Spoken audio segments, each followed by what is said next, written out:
Olá, querido estudante, você que assiste às aulas Paraná, você que está do outro lado da telinha, no celular, no computador, na TV, é com prazer imenso que vamos fazer uma aula bem bacana para você. Eu sou o professor Varley, aqui nós temos o nosso intérprete, o professor Ronaldo, e juntamente com a equipe de gravação, nós vamos fazer o melhor para que você, estudante, tenha uma aula de qualidade. A aula de hoje, ela é sobre a óptica física. Antes que você se perca o que é óptica, eu quero que você entenda o seguinte. A física, ela estuda os fenômenos naturais.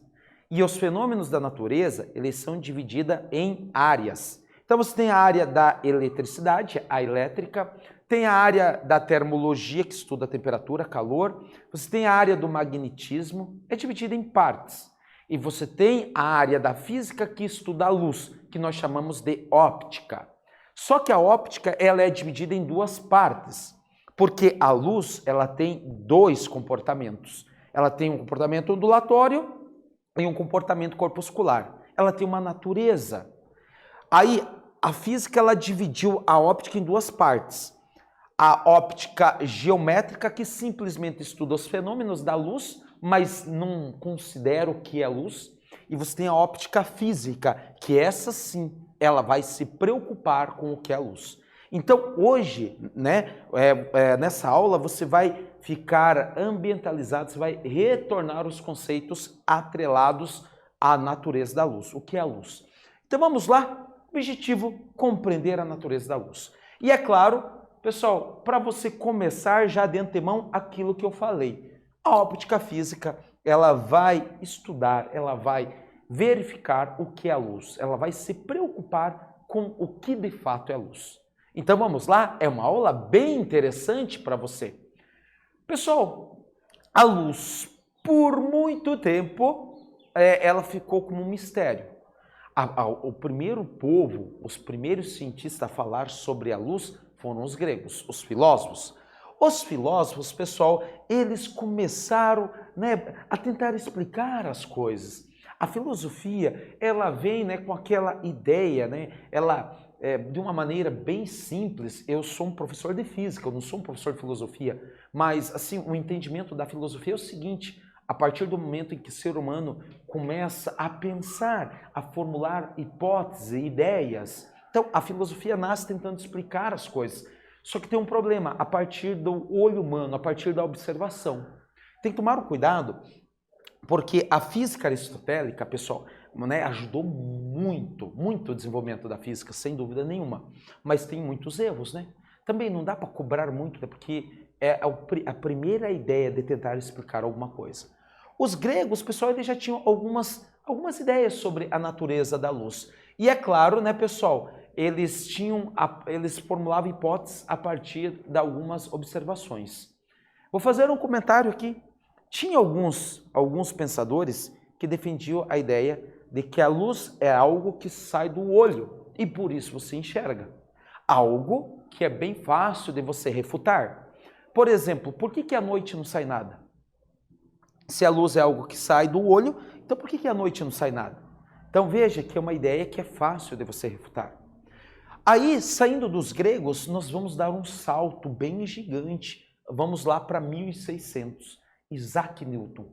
Pessoal, Isaac Newton, ele faz parte de um dos cientistas que, pessoal, só para você compreender o que eu quero falar. No ano em que Galileu Galilei morre, Newton nasce. Então ele vem dessa geração de Galileu Galilei, Copérnico, Christian Huygens, um pessoal assim que amava a experimentação. E o Isaac Newton, pessoal, ele conseguiu fazer algo assim revolucionário para a época. Ele conseguiu fazer com que a luz branca se separasse nas 7 cores do arco-íris. Ele fez um experimento bem simples, que eu já vou mostrar para você. Ele fez com que a luz se separasse nas 7 cores do arco-íris. E ele fez, ao fazer esse experimento, Isaac Newton, ele pega então e ele formula uma ideia. Ele pensou o seguinte: primeiramente, não vamos acelerar. Bem simples para você. Qual foi a ideia de Newton? Ele pegou, fez um furo na parede, pegou pessoal, um pedaço de vidro, um pedaço de acrílico, um meio transparente. E ele pegou e colocou esse prisma.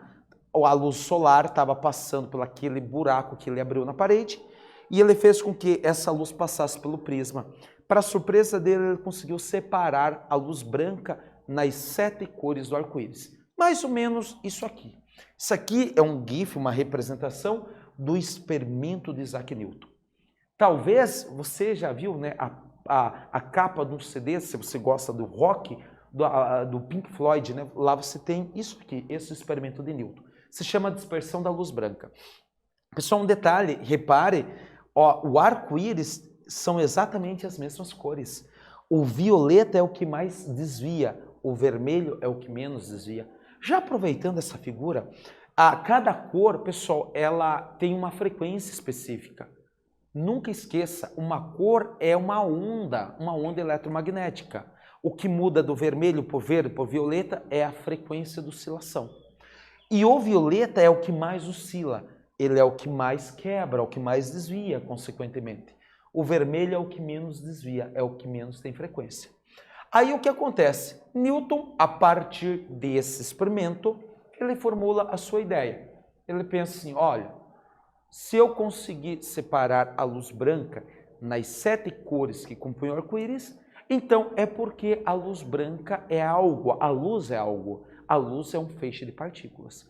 Um detalhe, querido estudante, só para você compreender bem, assim, a luz que vem do sol é uma luz branca, a luz que vem das lâmpadas é uma luz branca.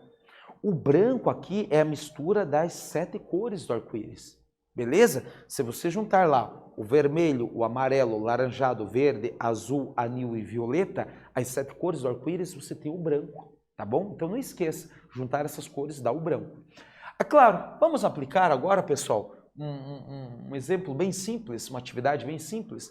Ele fala o seguinte, o arco-íris é um espetáculo da natureza. Observe a figura abaixo, essa é a figura. Aí ele fala o seguinte, por que ocorre o arco-íris e por que suas cores sempre se organizam da mesma ordem?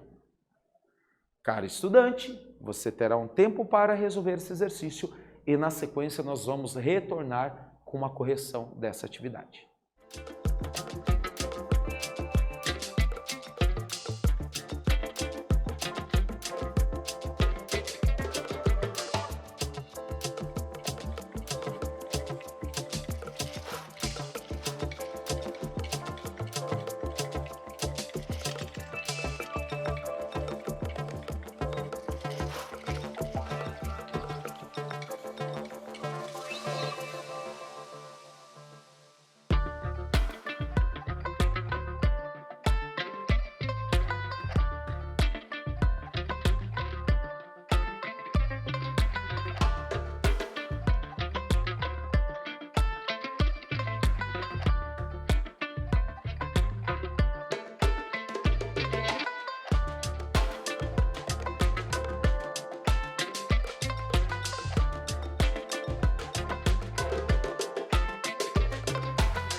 Então, pessoal, vamos fazer a correção dessa atividade? Essa atividade, ele faz duas perguntas. Primeiro, por que ocorre o arco-íris?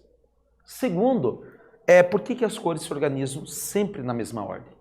Caro estudante, bem simples, por que ocorre o arco-íris? E já vou começar assim com mais uma pergunta. Por que ele só ocorre quando chove? Ora, ele ocorre porque quando tem chuva, as gotas ou as gotículas de água, elas funcionam como aquele prisma. E a luz, ao passar por a gota de água, ela sofre um fenômeno chamado refração, que é o que ocorre lá com o prisma. Aí a luz se separa nas 7 cores. E por que é sempre na mesma ordem? Porque as cores têm a frequência, cada uma com a sua frequência definida, e ao passar pela gotícula de água, elas vão se separar bonitinho nas 7 cores. Então sempre vai ser a mesma ordem. Beleza? Não esqueça disso. Não esqueça. Caro estudante, me permita, né? Não é uma brincadeira nem nada. Já quando eu era pequeno, minha avó, né, os pais falavam que se conseguisse passar por baixo de um arco-íris, ali teria um pote de dinheiro, ouro, alguma coisa. Talvez, né? Você aí, eu sou do interior do Paraná, do sudoeste do Paraná, e talvez você seja dessa região, você já tenha ouvido essa história. E um detalhe, né? Se você for caminhar, eu lembro que nós caminhávamos tentando se aproximar do arco-íris, mas não dá certo, né, pessoal? Porque ele está numa distância e você tem um referencial, né, e você vai andando, parece que ele vai se afastando também. Só uma curiosidade. Pessoal, se você pegou essa parte, falar um pouquinho agora de Christian Huygens. Quando Isaac Newton formulou a ideia de que a luz é um feixe de partículas, o Christian Huygens, ele falou não é. O Christian Huygens, ele propôs que a luz é uma onda. Por que o Huygens propôs isso? Porque, primeiramente, ele confrontou Newton desse jeito. A luz, pessoal, ela consegue contornar obstáculos. Ela sofre difração. O que é contornar obstáculos? Se você colocar o seu dedo no sol, você vai reparar que não forma sombra, porque seu dedo é muito fino. E aí a luz consegue contornar esse obstáculo e não forma sombra. Então a luz difrata. E se a luz fosse feixe de partículas, ela não poderia contornar isso. Ou ainda, se você pega uma lanterna e vira de frente para outra lanterna, a luz deveria partícula colidir com partícula, e é algo que não ocorre. Então, Huygens confrontou Newton dessa maneira. Mas não basta só dizer que não é, você tem que dar uma solução. E Huygens, ele fez o experimento da difração, que é a luz contornando obstáculos. E ele viu que quando a luz contorna os obstáculos, a luz ela tem um comportamento ondulatório. E aí ele falou, cara, a luz é uma onda. Beleza? A luz é uma onda. Então ele formulou essas duas teorias. Beleza? Pessoal, se você pegou isso, né? Desculpa, eu falei assim. A luz formulou essas duas teorias. Não. Ele formulou essa teoria que a luz é uma onda. Pessoal, temos que tomar cuidado. Quem estava certo? De um lado, um gigante. O mundo só é dessa forma com que você conhece por causa de Newton. Huygens, um gigante. Quem estava certo? Você sabia que os dois estão certos? Os dois estavam certos? Os dois estão certos. A luz tem os dois comportamentos. Einstein, ele provou que a luz se comporta como partículas por um fenômeno chamado efeito fotoelétrico, a luz arrancando elétrons. A luz só consegue arrancar elétrons se ela se comportar como partículas. Um cara chamado Maxwell, ele chega numa conta, numa equação para calcular a velocidade de uma onda eletromagnética. Quando ele pega e joga os dados, a velocidade é da mesma velocidade da luz. Ou seja, ele provou que a luz é uma onda e Einstein provou que a luz também é um feixe de partículas. Ou seja, as duas teorias são válidas. Pessoal, as duas teorias são válidas. A velocidade da luz é tão grande que ela é usada para medir distâncias gigantescas. Como assim, professor? Você já deve ter ouvido falar de ano-luz. A velocidade da luz ela é 300 mil quilômetros a cada segundo. Então, uma distância muito grande, nós chamamos de distância anos-luz. Nós usamos anos-luz, que é uma distância que a luz com a velocidade dela, viajando por um ano, essa é a distância. Se ela anda 300 mil quilômetros a cada segundo, imagine quantos segundos tem um ano. Imagina ela viajando a cada segundo 300 mil. Por um ano, essa é a distância de anos-luz. Então, quando você assistir uma série e ele falar, ele está a 3 anos-luz, é a distância que a luz percorre 3 anos com a velocidade dela, 300 mil quilômetros a cada segundo.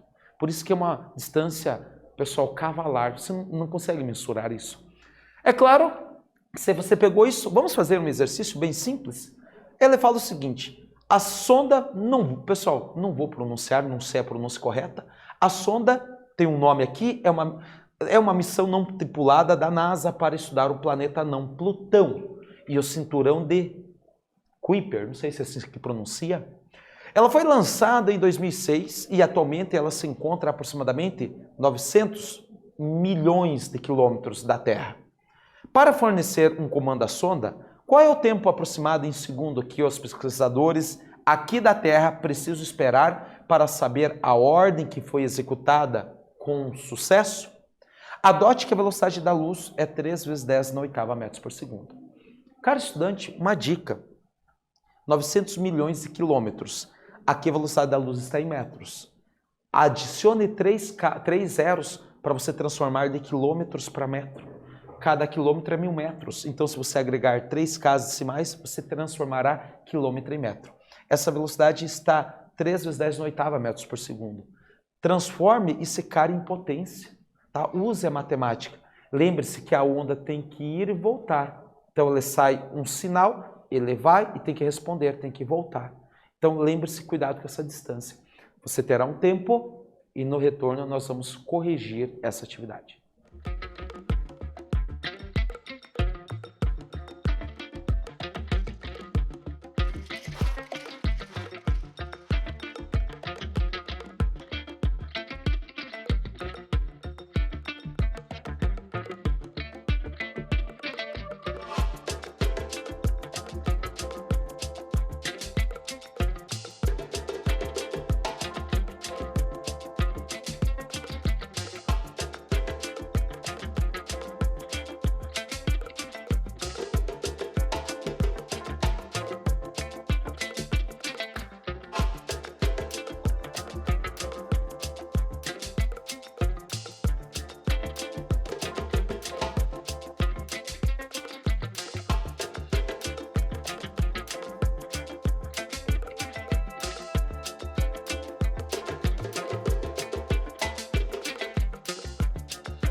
Então, pessoal, fazendo a correção dessa atividade, só fazendo uma pequena correção é a sonda receber, então não é indo e voltando, é só a sonda enviando. Então tome cuidado, é só uma distância, a sonda emitindo o sinal.